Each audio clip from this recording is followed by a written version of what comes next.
Bonjour et bienvenue sur ma chaîne YouTube. En ce moment, je suis très contente car l'été est enfin là et c'est ma saison préférée. Du coup, je comptais vous faire une vidéo sur mes crèmes solaires favorites de l'été.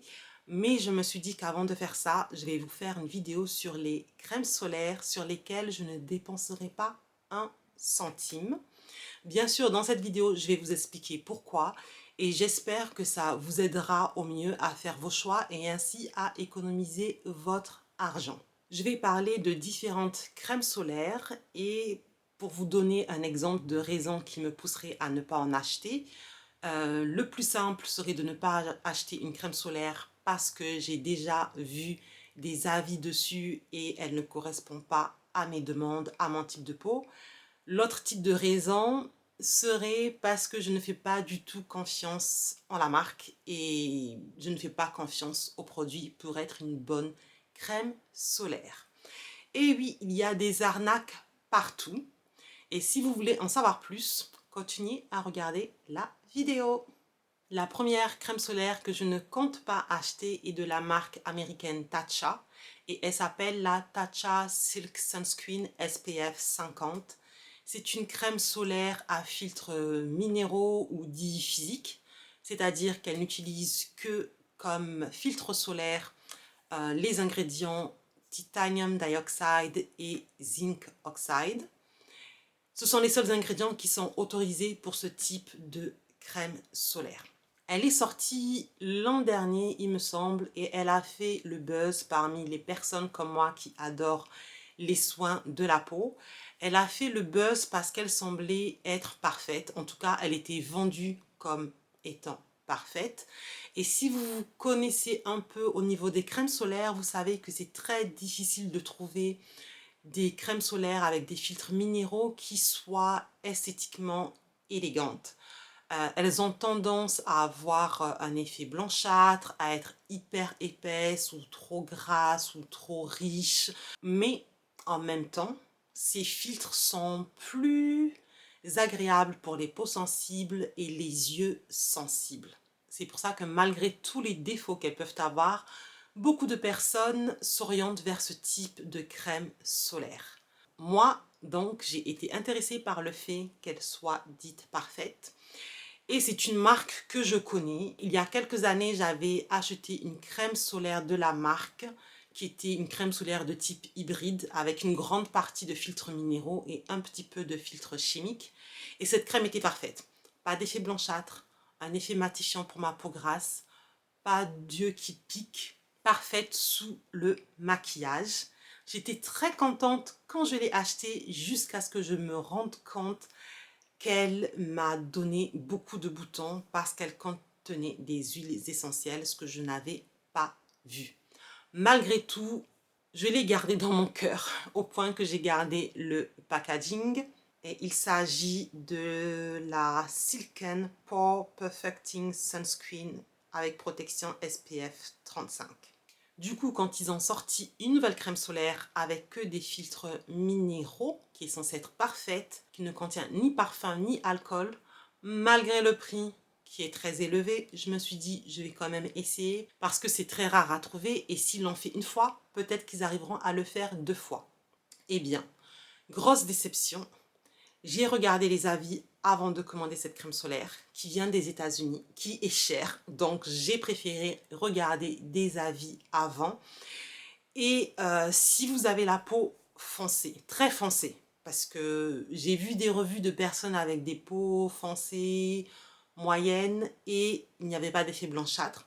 Mais pour des peaux foncées proches de la mienne et plus foncées, il y a un effet blanchâtre qui est moins flagrant que pour d'autres crèmes solaires à filtres minéraux, mais qui est quand même là. Elle est indiquée pour tous les types de peau. J'ai une peau grasse et de tous les avis que j'ai vus, les personnes qui ont la peau grasse, mais aussi la peau mixte, n'étaient pas vraiment contentes de cette crème. Elle était un peu trop riche pour elles. Et du coup, sous le maquillage, ça n'était pas vraiment ça. Donc au final, la crème qui était censée être parfaite pour tous les types de peau et toutes les carnations se révèle ne pas être parfaite. Et vu le prix, non, je me suis dit, évidemment, ça ne vaut pas le coup. La deuxième crème solaire qui ne me fera pas dépenser mon argent est une crème solaire d'une marque anglaise qui s'appelle BEA. Je ne connaissais pas cette marque jusqu'à ce que je vois une personne parler de cette crème solaire. C'est une marque anglaise et leur crème solaire est la BEA Solar Defense SPF 50 qui est censée être une crème solaire minérale, encore une fois. Les avis que j'ai vus disaient que la crème solaire était parfaite, pas d'effet blanchâtre, texture parfaite, pas de parfum, pas d'alcool, parfaite sous le maquillage. Je me suis dit, waouh, pour une marque qui sort de nulle part, ça semble extraordinaire parce que même les plus grandes marques telles que La Roche-Posay, détenue par L'Oréal, ne sont pas capables de faire une crème solaire parfaite avec des filtres minéraux.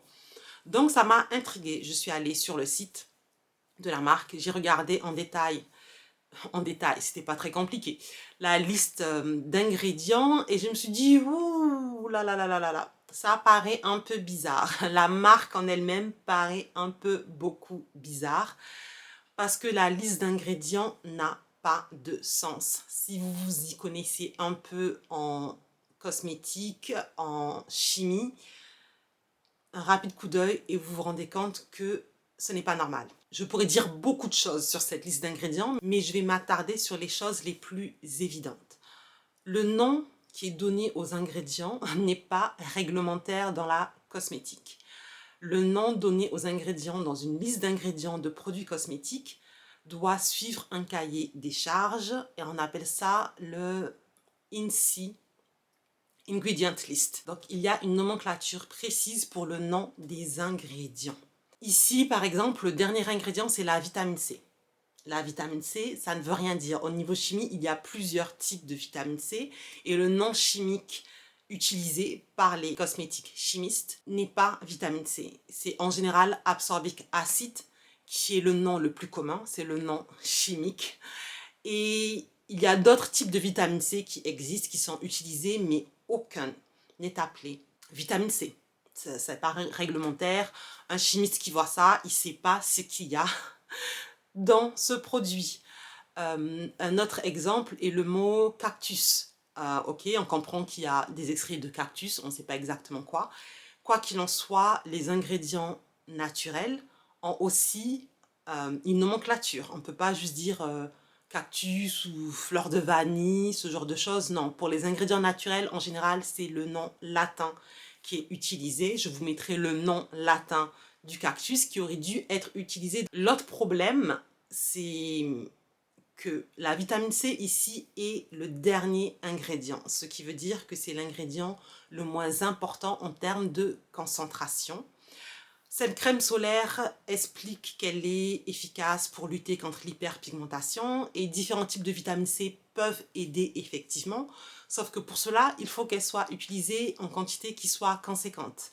Ici, quand je vois la vitamine C en dernier ingrédient, je ne sais pas quel type de vitamine C il s'agit, et je me dis qu'il peut y avoir 0,1%, 0,001% de vitamine C dans la crème solaire.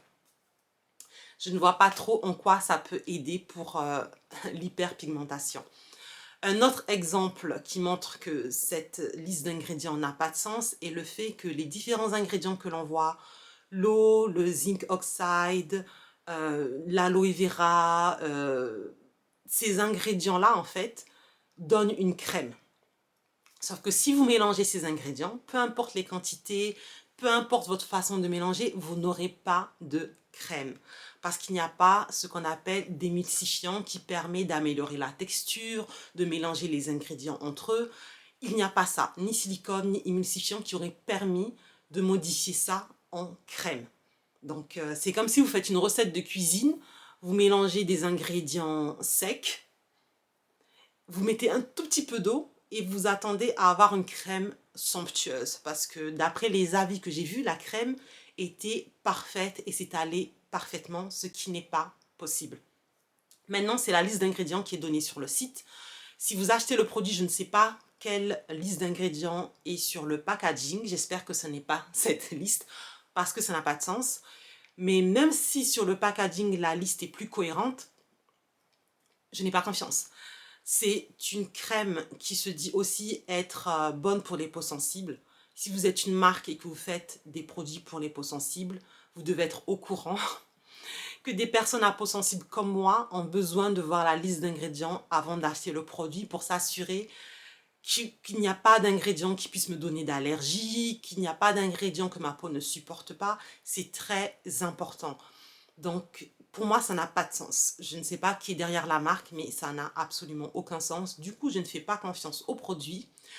Je ne fais pas non plus confiance à la marque parce que j'ai regardé d'autres produits de la marque et les autres produits n'avaient aucun sens, comme celui-ci. Donc, c'est un produit clairement que je n'achèterai pas. Et si demain, j'entends dire que cette marque a disparu ou qu'elle a été poursuivie, je ne serai pas étonnée. Malheureusement, en ce moment, il y a une telle obsession pour les soins du visage qu'il y a des marques qui en profitent et qui créent un peu du n'importe quoi juste pour vendre rapidement et se faire de l'argent rapidement. On passe à la prochaine crème solaire que je n'achèterai pas. Et encore une fois, il s'agit d'une crème solaire d'une marque anglaise. Je suis désolée l'Angleterre, mais aujourd'hui, il y a 2 crèmes solaires chez vous auxquelles je n'ai pas confiance. Ici, il s'agit d'une crème qui m'a été recommandée par une abonnée qui l'avait vue chez une autre youtubeuse, qui l'a testée elle-même et qui l'a appréciée pour elle-même. Donc ça m'a intéressée, je suis allée voir la crème solaire car elle avait l'air de correspondre à ce que je recherche. Mais j'ai été très étonnée par ce que j'ai vu.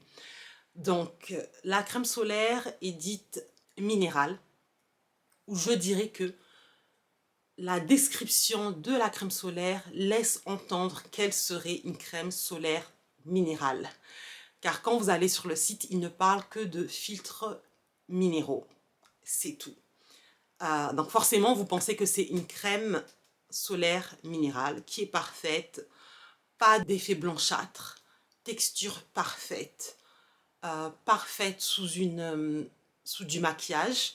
Sauf que quand je regarde la liste d'ingrédients, les premiers filtres solaires utilisés, les 4 premiers me semble, je mettrai le détail quelque part dans la vidéo, sont des filtres chimiques.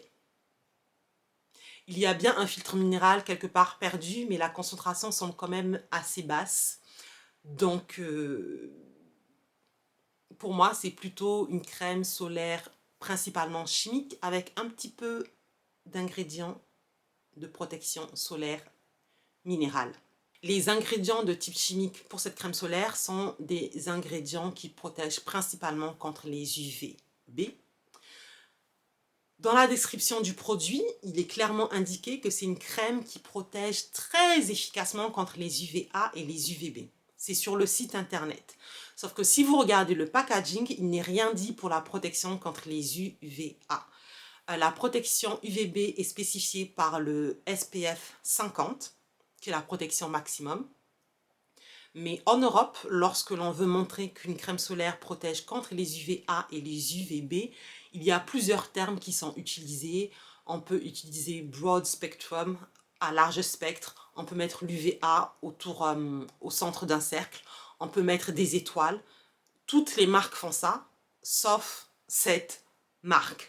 Pourquoi? Ça n'a pas de sens. Ce n'est pas obligatoire, mais c'est d'usage et c'est une façon de montrer à vos clients que vous avez fait le boulot et que oui, il y a effectivement une protection UVA.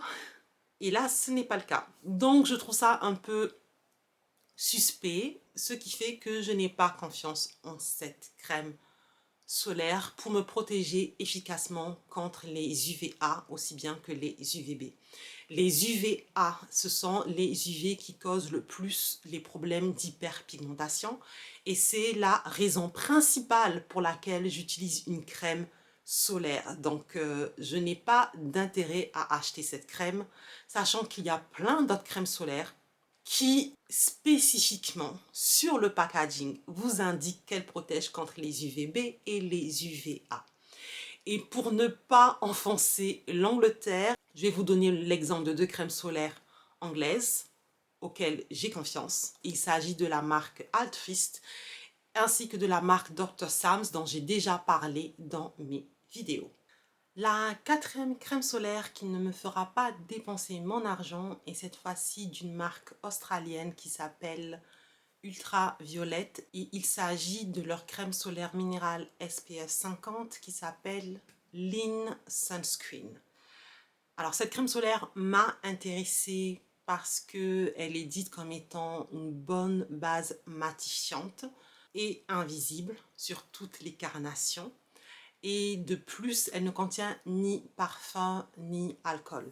Et contrairement aux deux autres crèmes solaires dont je viens de parler, je fais totalement confiance aux crèmes solaires de marque australienne parce que je sais que l'Australie ne blague pas du tout lorsqu'il s'agit de leur crème solaire.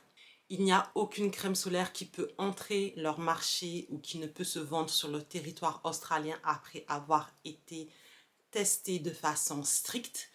Et pour les crèmes solaires qui auraient menti ou qui se seraient retrouvées être de l'arnaque, l'amende est tellement énorme que ça ne vaut vraiment pas le coup de tenter ce genre d'arnaque en Australie. Ils ont les règles les plus strictes au monde.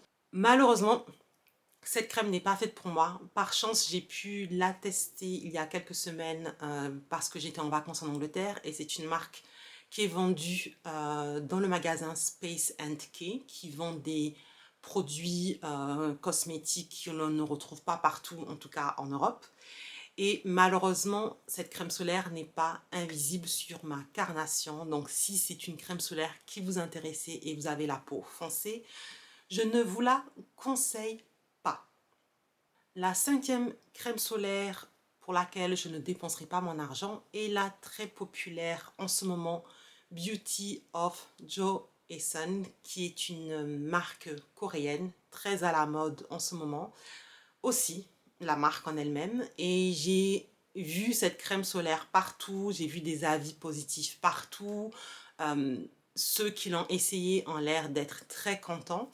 Mais en même temps, ce qui m'étonnait, c'est que quand je regardais les avis, elles n'avaient pas l'air d'être supérieures ou différentes d'autres crèmes solaires coréennes.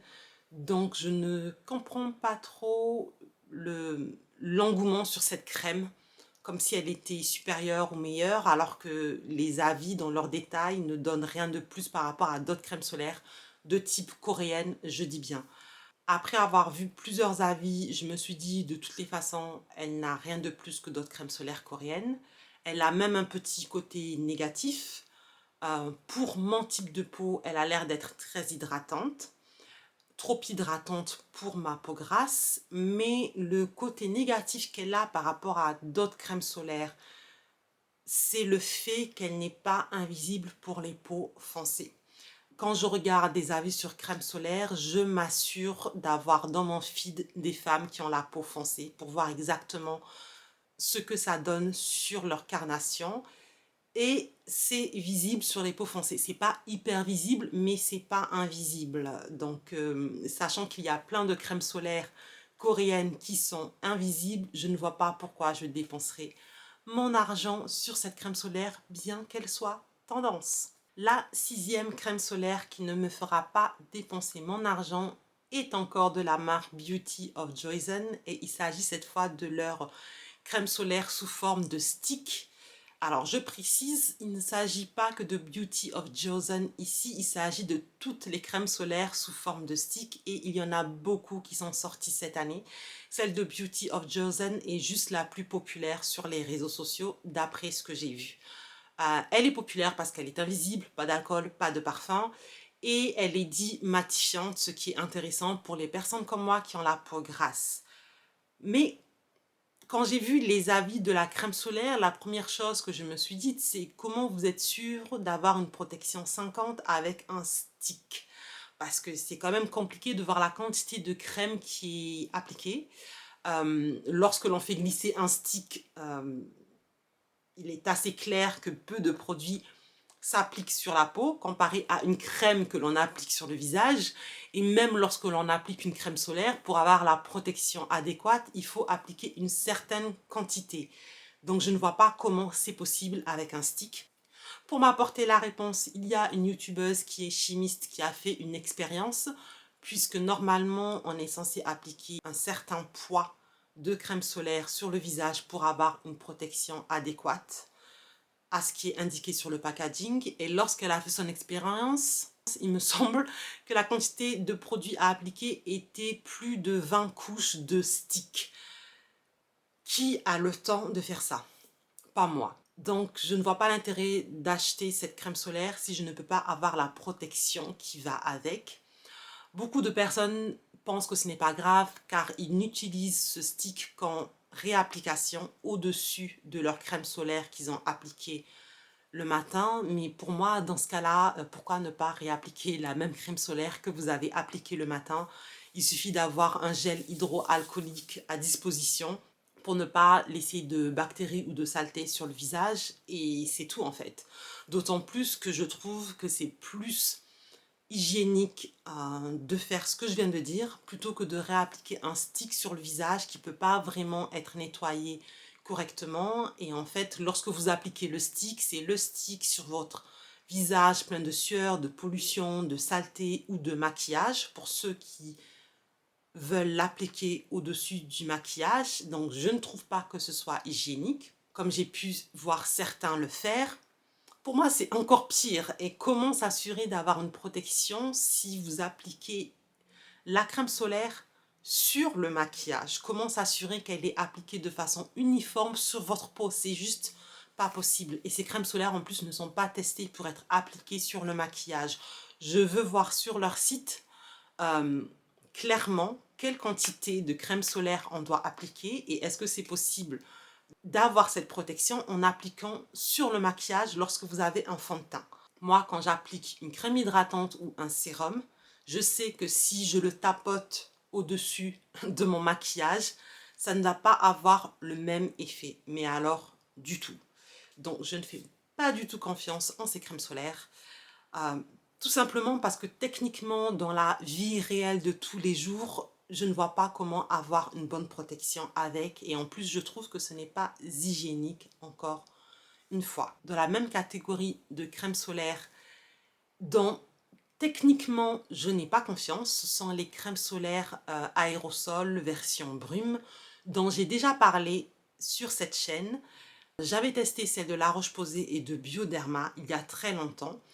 Et je les ai même mises dans une vidéo qui consacre les produits que j'ai les plus détestés. C'est pour vous dire à quel point je n'ai pas confiance en ces crèmes solaires pour plusieurs raisons. De même, la quantité à appliquer sur votre visage pour avoir une bonne protection est trop énorme. Il faut utiliser votre spray pendant je ne sais pas combien de secondes. Bien sûr, les marques ne précisent pas pendant combien de temps. Mais vu que ce sont des gouttelettes que vous appliquez et que du spray part sur tous les côtés, j'imagine que la quantité ne peut être qu'énorme. De plus, lorsque j'avais testé celle de Bioderma et de La Roche-Posay, j'avais des gouttelettes sur le visage et je pouvais voir clairement que ce n'était pas appliqué de façon uniforme parce que ces gouttelettes n'étaient pas transparentes sur ma carnation. J'avais un effet bleu, violet, que l'on retrouve beaucoup avec les crèmes solaires qui ne sont pas invisibles. Et cet effet bleu-violet n'était pas uniforme sur mon visage, c'était des gouttelettes. Donc clairement, les espaces sans gouttelettes n'étaient pas protégés par la crème solaire. Donc c'est une autre raison pour laquelle toutes les crèmes solaires version spray, et il y en a encore qui sont sorties cette année, il y en a toujours chaque année qui sortent, sont des crèmes solaires vers lesquelles je ne dépenserai pas mon argent. Maintenant, il ne s'agit que de moi. Lorsque je porte du maquillage, je fais en sorte d'appliquer une très bonne crème solaire avant mon maquillage, de l'appliquer avec les bonnes quantités, puis je mets mon maquillage et je ne me stresse pas. Je n'essaie pas de réappliquer avec des méthodes qui ne sont pas très claires et pas très nettes. Mais bon, ça c'est moi, je ne vous dis pas ce que vous devez faire, mais voilà, c'est ce que je fais. Je ne me stresse pas par rapport à ça. Et je préfère ne pas dépenser mon argent si je n'ai pas le résultat que je devrais avoir. J'en ai fini avec toutes les crèmes solaires qui ne verront pas mon argent. Dites-moi en commentaire si vous avez aussi des crèmes solaires qui ne verront jamais votre argent. Ça m'intéresse. On se voit dans la prochaine vidéo et merci d'avoir regardé jusque-là. Bye bye.